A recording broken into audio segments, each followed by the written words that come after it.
এই ধরনের কর্মসূচি আগামীতেও সামাজিক সাংস্কৃতিক কর্মসূচি বলেন, এ ধরনের ইসলামী মূল্যবোধ ধারার কর্মসূচি বলেন, সব ধরনের কর্মসূচি নতুনভাবে ইনশাআল্লাহ ছাত্রদল অচিরেই শুরু করবে।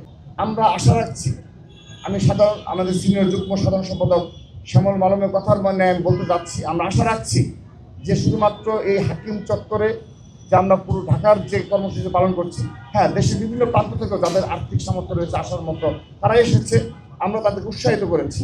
কিন্তু এটি যেন প্রতিটি জেলায়, প্রতিটি শিক্ষা প্রতিষ্ঠানে আমরা বাস্তবায়ন করতে পারি, সবার নিকট দোয়া চাচ্ছি যেন পরবর্তীতে ইনশাআল্লাহ ধারাবাহিকতা পরবর্তী ছাত্রদল ইনশাআল্লাহ অবশ্যই বাস্তবায়ন করবে।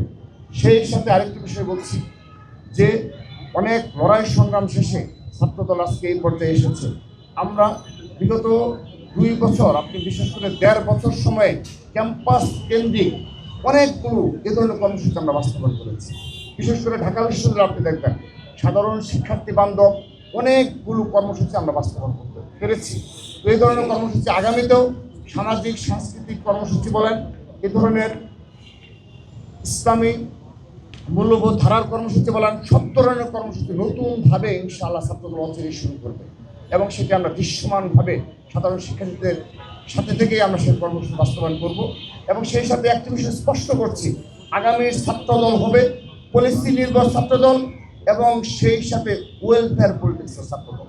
আমরা পলিসি এবং ওয়েলফেয়ার পলিটিক্সের অপূর্ব সমন্বয় ঘটাবো ইনশাআল্লাহ। আমরা শুধুমাত্র আর্থিক বিনিয়োগ করে রাজনীতি সেটিও করবো না, আমরা শুধুমাত্র পলিসি নির্ভর রাজনীতি করবো না, আমরা পলিসি নির্ভর এবং ওয়েলফেয়ার পলিটিক্সের এক অপূর্ব সমন্বয়ের ছাত্র রাজনীতি আগামী ছাত্রদল উপহার দেবে। সেই সাথে আমি আবারও ধন্যবাদ জানাচ্ছি যে যারা এই ধরনের কর্মসূচি বাস্তবায়নে নিরলস ভূমিকা পালন করছে তাদের প্রতি।